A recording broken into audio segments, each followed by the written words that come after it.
I was given the task in an instructional leadership case study to investigate and come up with a solution to a 20-year veteran teacher who is negatively impacting school culture.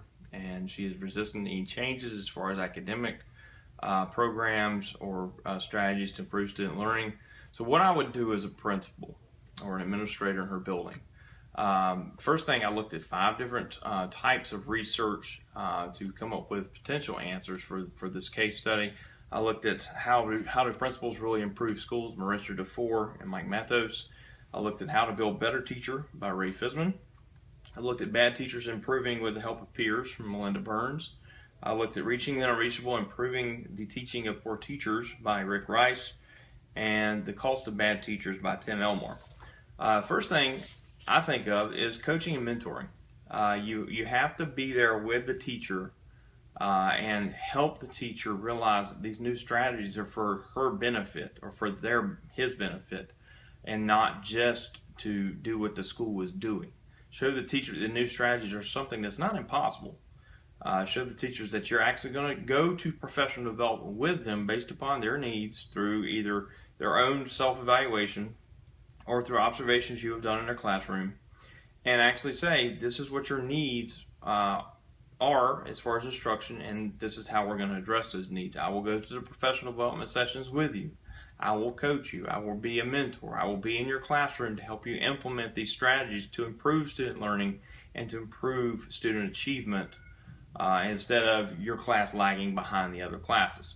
I would help them build a PLC group in that grade level. Sit in the PLC groups with them. Actually show them that I'm not going to be an instructional leader from my office. I'm going to be an instructional leader inside that PLC group to help them make decisions, help them analyze student data, help them figure out why this class is performing well and that class is not.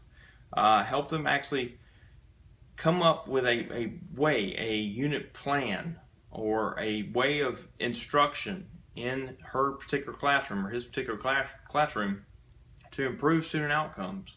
Kind of show them, based upon research proven strategies, this is some things that could work in your classroom, these are things that probably are not working.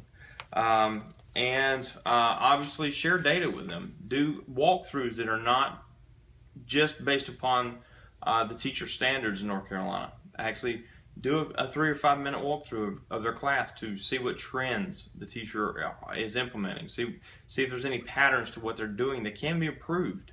And kind of sit down with the PLC group and share observations from all the teachers in that PLC group and say, this is what I'm seeing in this PLC group. This is what we can do to work on it. This is what we can do to improve student outcomes.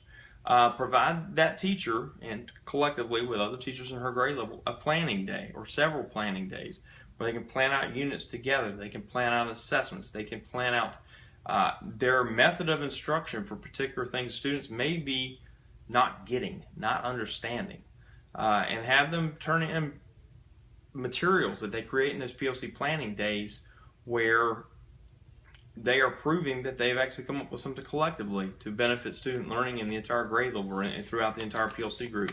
Involve academic support personnel like an academic coach or a literacy facilitator, a technology facilitator, to come in and be a part of the lessons in that classroom.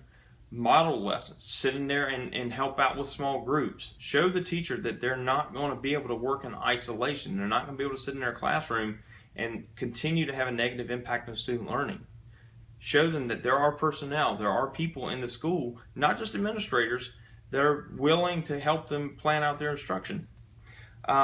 Send the teacher to professional development based upon their needs, like I've already mentioned. Help the teacher, sit down with the teacher individually if you have to, and help them analyze student data and figure out why some students are understanding things and why some students just simply are not. And give them some pointers, give them some research-based strategies to help them and guide them through the process of improving student instruction. Make sure the teacher realizes they cannot work alone. Make them realize that the days of teacher isolation are gone, and they will have help, but they have to be willing to accept the help. And also making sure that the teacher realizes that they cannot be by themselves, and making sure that you have candid conversations with the teacher to get the point across that they have to work in a PLC group. They have to do that to not only benefit student instruction, but also to benefit their own teaching.